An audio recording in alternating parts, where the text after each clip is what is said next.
Hey, welcome into the Northwest Georgia Football 7AA preview slash prediction show. I'm joined tonight by Benton Burge, as always, and Brooks Carter is here with us. Guys, how's it going? Going good, man. Excited to talk some football. Brooks, we can't hear you. It happens. Nope.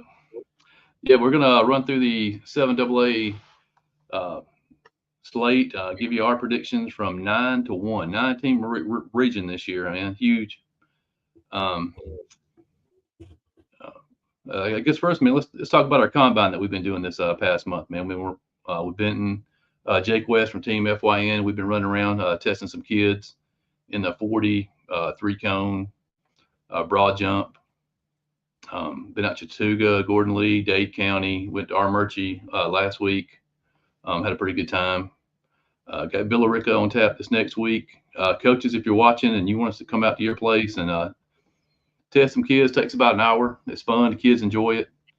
We'll come out and set something up. But Yeah, it's the first time we've done it, and we've actually had some good responses and some good times from a lot of the local places that we cover. Um, Somebody created this really good map for us: 53 teams, 22 counties, all over Northwest Georgia and North Georgia as well. So it's open to any of those, and a lot of times you have to pay to go to these things, or you have to travel to go to these things. Well, these guys are coming to you. So we'll yeah, put it out there. Uh, Jake and Lawrence has done a write up so far for every school they've been to. So putting kids' names out there. Brooks, you get your mic going, bud? No, we don't got you. nope. All right, man. I guess we will start off with our number 9 predicted team in 7AA this year. Somebody's got to finish in ninth place, right? Uh, Consensus says Murray County Indians. Now, we'll preface this by saying, we're not saying that just because you're finished ninth in the region that you're no good. It's going to be a very competitive region. We'll have a lot going, and like you said, somebody has to finish at the bottom of the region. All right, third and final time. Do you hear me now? Gotcha. Yes, sir. You're clear. All right, Absolutely. cool. Yeah, Murray, the thing about them is, I have a soft spot in my heart for old school Murray County football, the Bill Napier era and stuff like that. And I don't know that is this program's ceiling anymore, but I do think that they can have the ceiling of a program, that is around 500, competing for a playoff, winning record playoff spot. We saw, I think it was Tucker Gregg when he was there, ripping off 100-yard game after 100-yard game. When Chad Brewer was their head coach, I think they went 6-4 one year. I mean, there's no reason why they can't be at that level. I feel like on a consistent basis. If I just don't know really what's going on over there. It seems like they have the support. They did a huge remodel in the last 5 years on their press box. I think it's one of the nicest press boxes in the area. Very nice. So Very nice. yeah, they got a great environment when you go play a football game over there.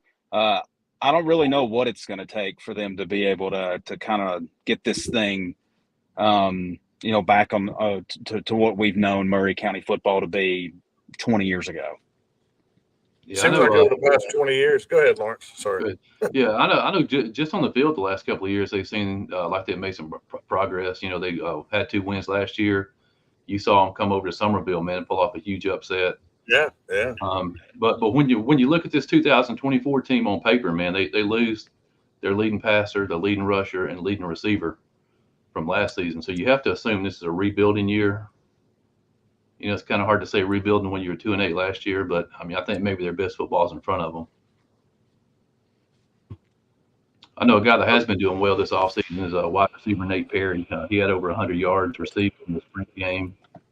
Looked real good at the Cumberland camp on Friday.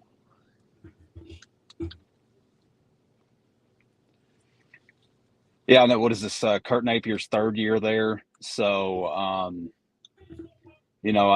be interested to see. I know they've had some coaching staff changes on the assistant coaching staff that they'll be taking place this year. So I'm not sure who they've kind of filled those roles with, but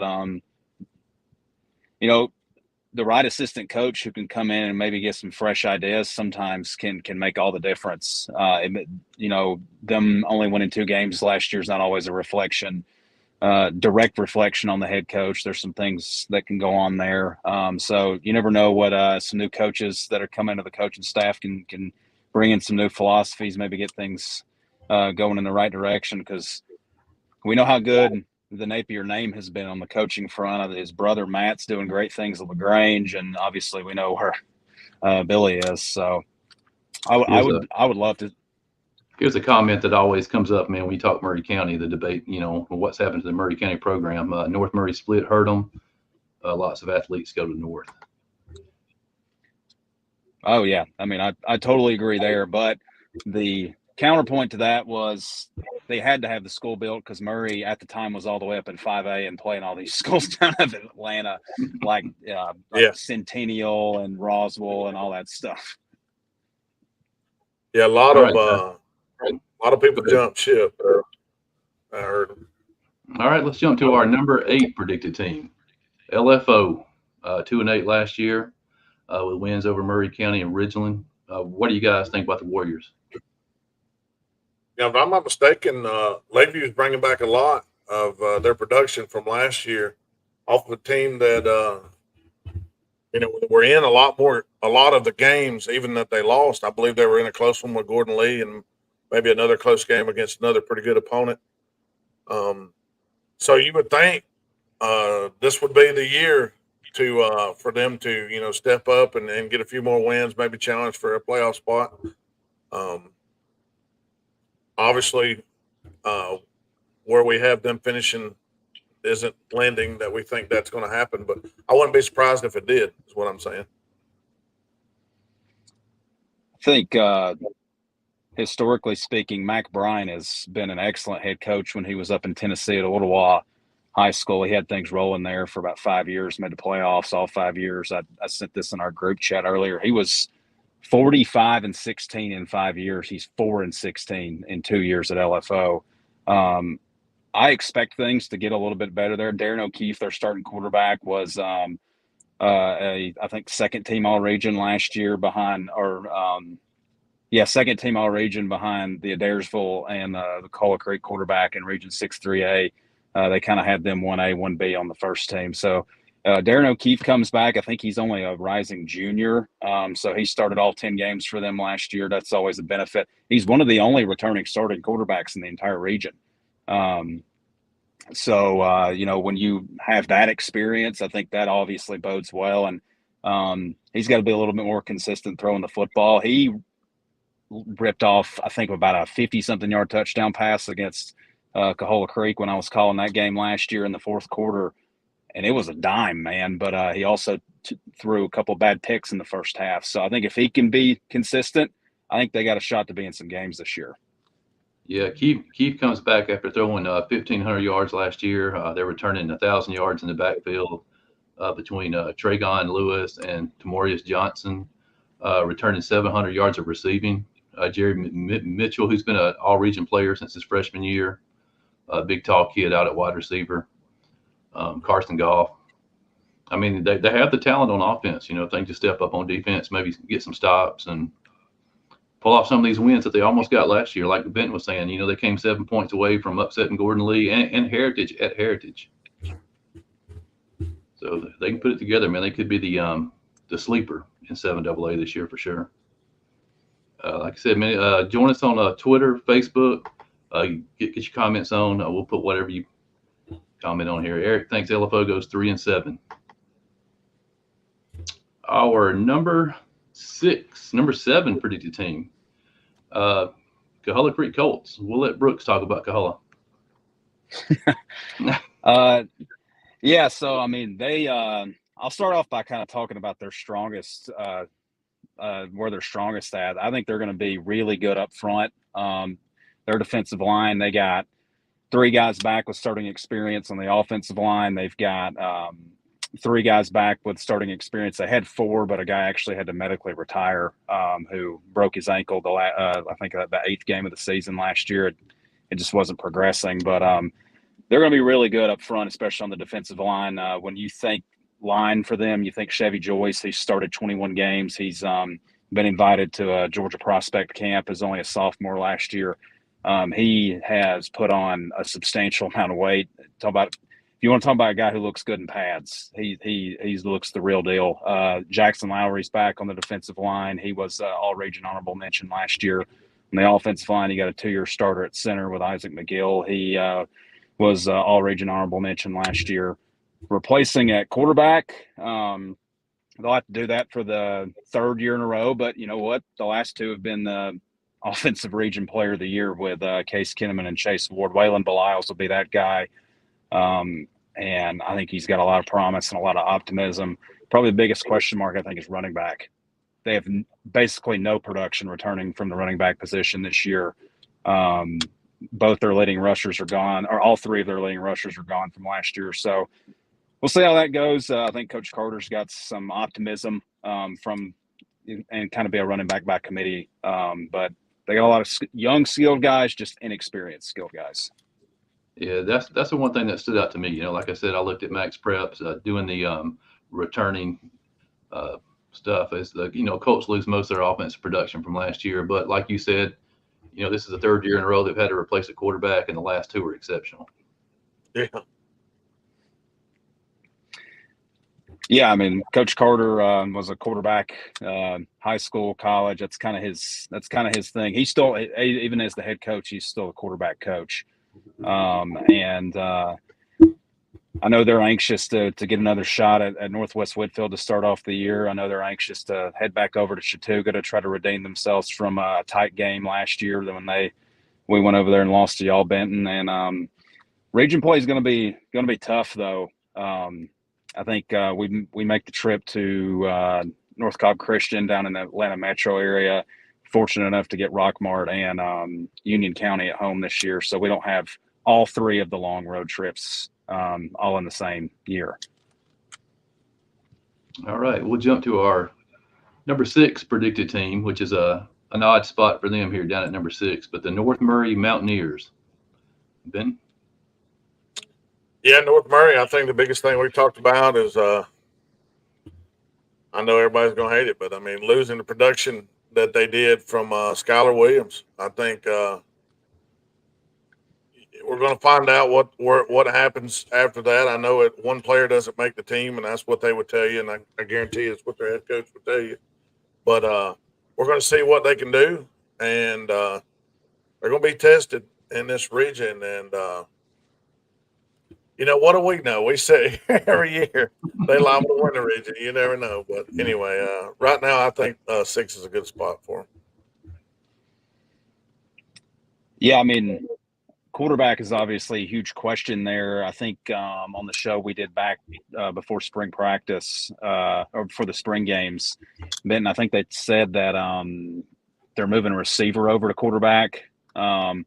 And we've seen them do that before. Last time they did that, it was Lad McConkey moving over from receiver to quarterback. But kind of like we were just mentioning with Cahola, it seems like they've gotten quarterback right. I think Preston Pogue usually always gets quarterback right. If you go back pretty much his entire track record at North Murray, obviously they had Skylar Williams before that. Griffin. Y'all probably were. Yeah, Griffin led all of 2A or 3A, I think it was, in passing. They had Ladd before that. They had his son, Preston Pogue Jr., before that, who put up big numbers. He's always gotten quarterback right, and he tailors his offense around the skill set of the quarterback. So I expect to see the same approach this year. Yeah, that's exactly the point I was going to make. Is this is the 8th year I've been doing this, and this is the 5th quarterback that North Murray's had. The previous 4 have been outstanding. Hudson Hewlett, that's who's going to be moving into the quarterback spot, supposedly. I remember that name now. Yeah. Yeah, he was their second leading receiver last year behind Petty, who's now at Georgia Tech. It just kind of makes me worry if you have to move your leading receiver to quarterback. But I mean, like you said, Polk has done a great job there, man. He's liable to turn out to be gangbuster. And in my opinion, it's easier to find that next receiver than it would be to find another quarterback. I think that's why they're having to do such. Our number 5 predicted team, a new team to our staple here at Northwest Georgia football, Union County. Had pretty good success the last couple of years. Brooks? I don't know a ton about them. I know you mentioned that they're losing a ton of production. They had a really good senior class. I know they went 8-4, made the second round of the playoffs last year. I think they made the playoffs the year before that too. But that's been all against East Georgia schools that we're not super familiar with. They're one of the 2 schools, them and North Cobb Christian, which we'll get into here in a minute, who appealed into Region 7-2A. Every one of their trips that they're going to have to make are going to be over an hour for region play when they go on the road. But likewise, I think it's going to be almost a similar setup to what I saw with Bremen the last couple of years in Region 6-3A. I think that's going to be a huge home field advantage for them. I think that most of the schools are going to have to be, especially the ones up in Northwest Georgia, like Ringgold, the Catoosa County, the Walker County, the Whitfield County schools. They're all going to have to drive like 2 hours to get over there. And if you have a team that is, I mean, when you're talking about 15, 16, 17-year-old kids who aren't always as mature as maybe you'd like them to be, that's a 2-hour bus ride. Not every team can handle that. I know, as I mentioned, Bremen, I think they only lost 1 home game in 2 years in the region that we were in. And that was to Adairsville, and rightfully so. I mean, you saw how good they were. That was a huge home field advantage because everybody had to drive 2 hours down 27 to go play them. So I think that's going to be a huge benefit for them. And excited to see them. I'm excited to get over there next year. I think they've got one of the best picturesque views of a high school football stadium that I've seen, at least from pictures so far. It's nothing but the mountains in the background. It looks awesome. It seems like about any stadium you go to over there, they say the same thing. You know, Pickens is that way, and I really enjoyed Fannin Stadium, even though they whooped us pretty bad. But I've been to a few over that way. That's really nice. Like I said, I'm excited about getting to know them this year. I don't know if many players over there at Union County, but we had a fella comment in that can't stick around, but Union County has my vote. Chet Cox is winning Region Player of the Year this year as a sophomore. Yeah, he'll be Union's quarterback as a sophomore. Last year showing about 6 attempts, but Caden Tanner was last year's quarterback, and he threw for 3,100 yards and a slew of touchdowns. So it's going to be tough to replace that. Also, replacing their top 2 rushers. One rushed for about 12 or 1,400 yards. The other one rushed for about 700. So a lot of production. I think we said 90% of their offensive production is being lost. But they had I believe it was last year. There was a video put out. I believe it was Union County that put the video out, and I'm talking about. I don't care if you were 70 years old; that'd make you want to hit somebody. I mean, it was a blood pumping video. It was great, and I believe our boy Chris, that's down in Tampa now, made that video or helped. Yeah. Constructed Chris Mathis. That's his home school. But, I think right here is the position they should be in, losing all that production. One would argue North Mary maybe, above them, but we'll see. Yeah, and Brooks brought the point too, man. They got a huge home field advantage. That trip up there, long trip up in the mountains, thin air. I mean, anything can happen. We saw that last year when Fannin went up there. Well, it works out. It doesn't work out too bad because you got Fannin going there. Murray will go there. North Murray has to go there. And Sonorville and North Cobb goes there. So, they got to go to Rockmart. So that's going to be tough. And then they'll have to make the trip to Lakeview and Ringo. So, they're making. I think that. Looking at their schedule, I think that's the biggest kind of toughest part of their schedule. They have 3 straight away games. They don't play a home game for over a month. because they got a Yeah. bye week built in there. They go at LFO, at Ringgold, at Cahola Creek. That's 3 long drives for 3 straight games in a row. Yep. Agree.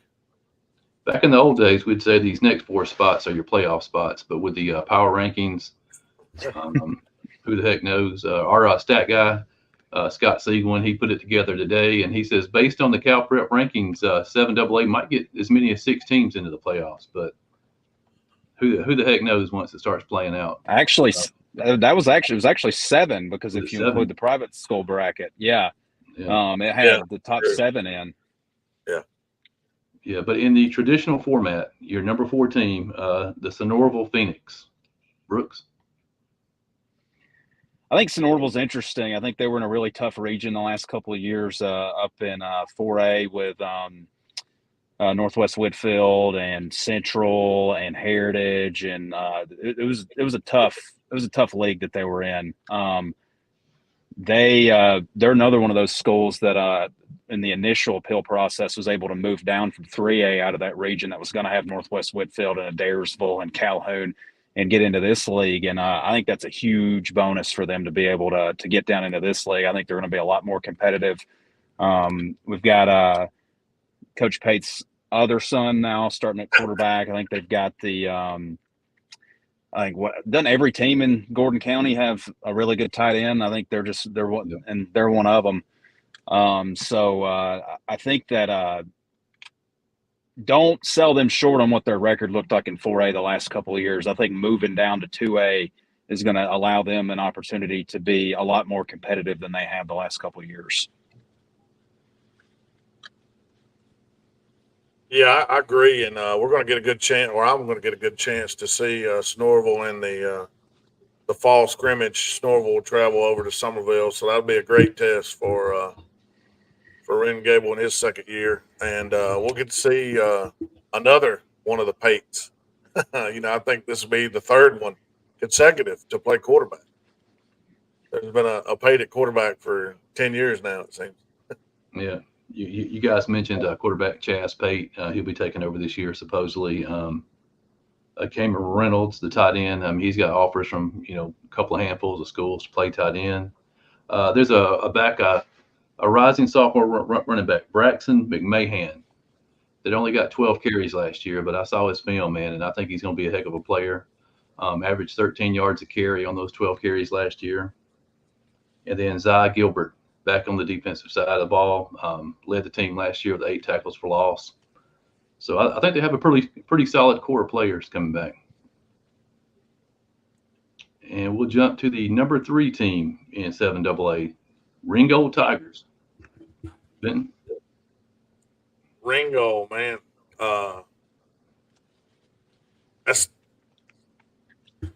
I think that Ringgold is a tough place to go to. I think, we were talking about having to travel to Atlanta. Those schools having to go to Ringgold is a tough place. I really love that stadium. We went up there, not too long ago after they had, we were doing some spring stuff up there, watching 707s, turf, home stands, all that. I don't know, just something about it feels right to me. And, they lost their veteran head coach a couple of years back, and you kind of wondered what would happen there, and it's just been going forward since. So I think they got plenty of talent coming back. I think Ringo's going to be one of those schools, whether or not we did points, ratings, or top 4 schools, whatever. I think they're going to be pretty solid in the playoffs. And I think the later end of their schedule, if I'm not mistaken, there's a bunch of swing games toward the end of their year. And I think that's what's going to make or break them. And by that time, I think Ringo's going to be ready to go. Yeah, I think, they're looking to go back to the playoffs for the 4th consecutive year. And I was really impressed with Coach Crisp keeping these guys together last year. That thing could have easily fallen apart. They were kind of riddled by the injury bug. They had their senior quarterback get hurt. They had one of their top running backs go down.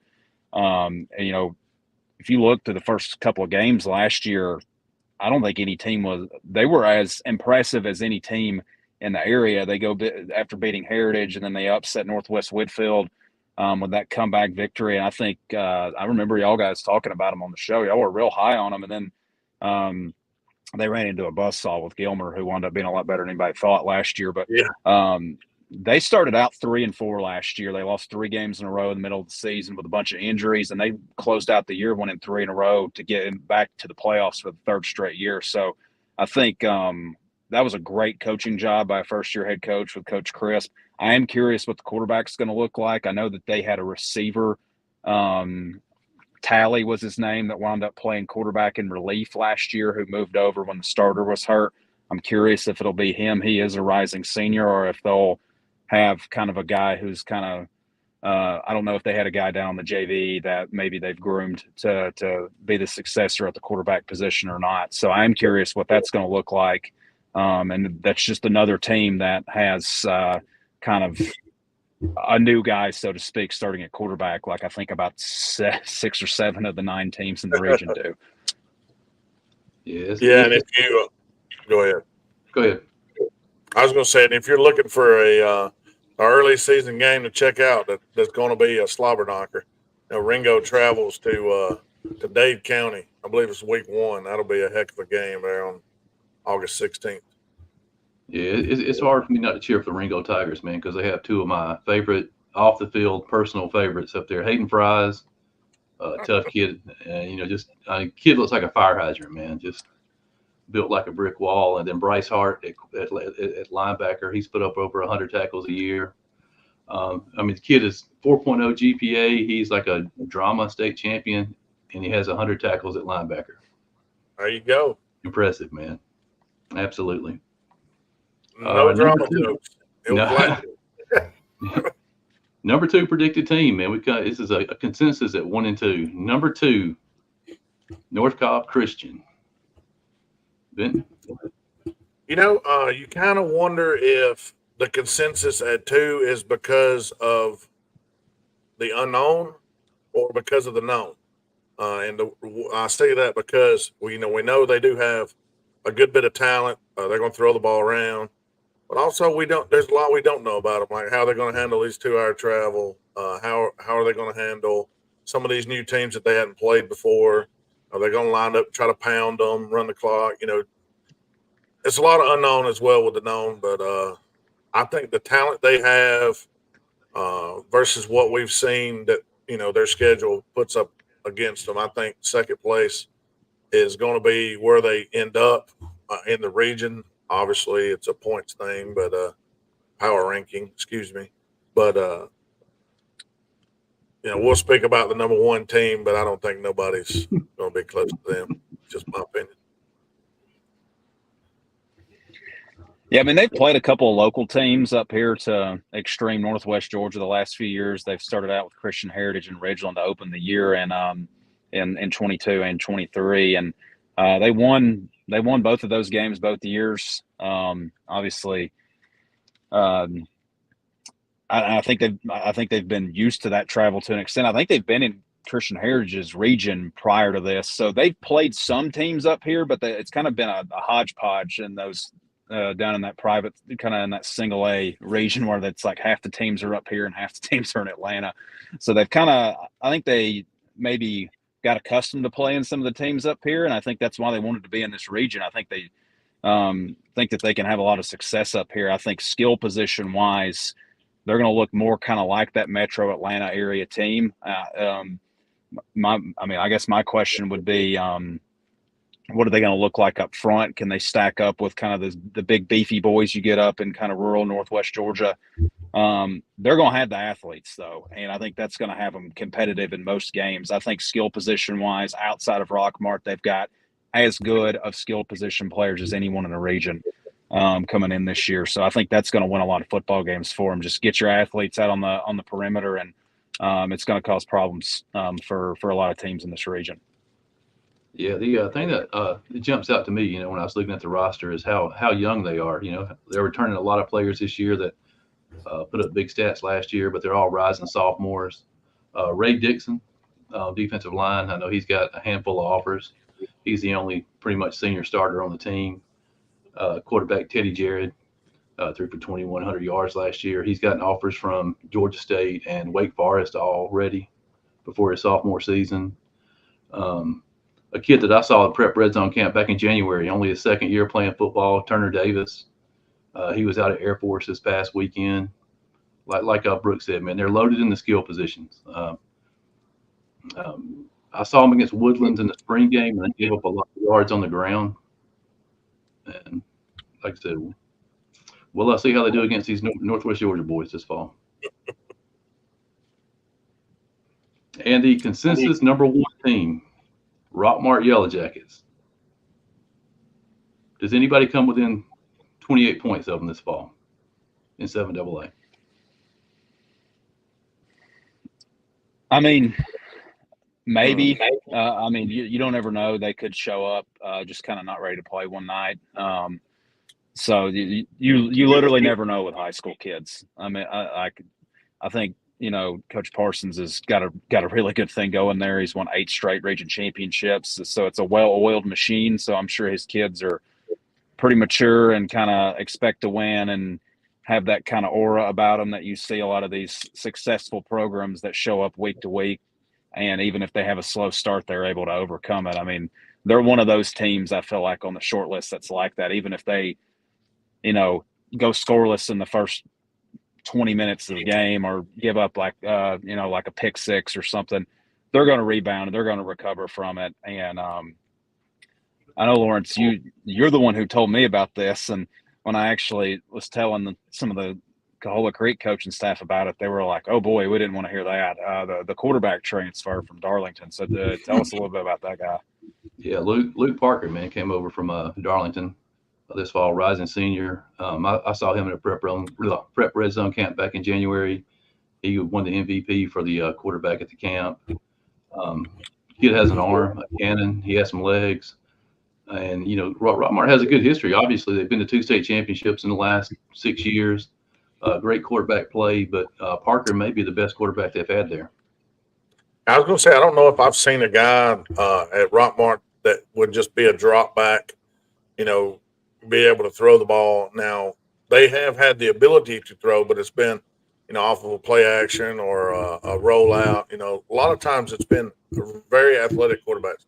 Not saying that he's not athletic, but because I have seen him play, and you know he's good enough to get around the edge and get you first down. But you know what I'm interested in, obviously the season is pretty long, but in the very beginning of the season, I'm interested to see how they stack up against, you know, that Cedartown team, and then they also have Cartersville on the schedule, which I don't see anybody else in this region going and knocking on those doors. So that tells me something a little different there. So.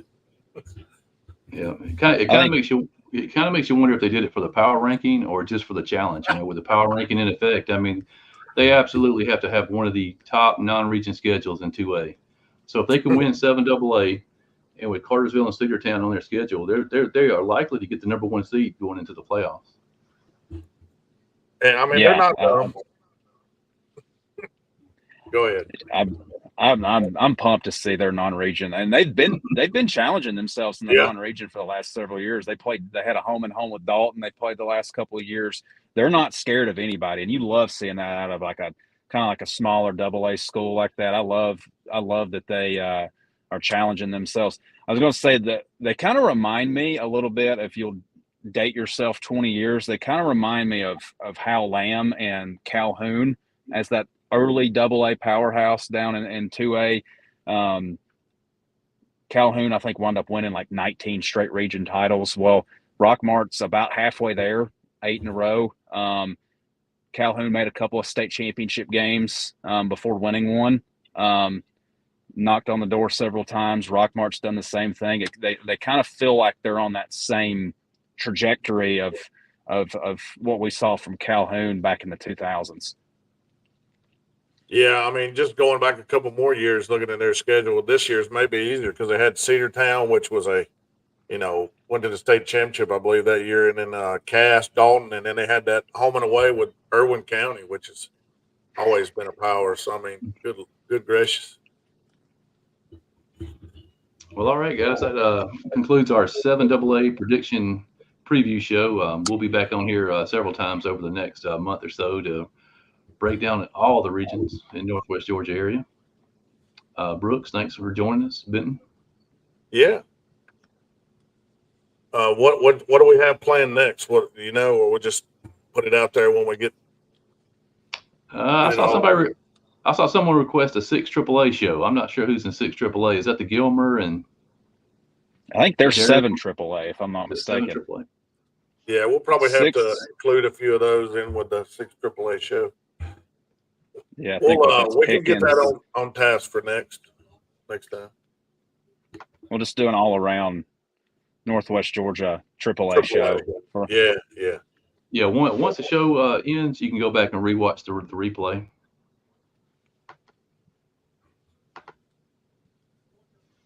Yeah, Turner, man. See if we have any comments we missed here. We'll get these on right quick, and then we'll wrap it up. I do not see any. Nope. All right, fellas, enjoyed it, man. We'll see you next time. Sounds good.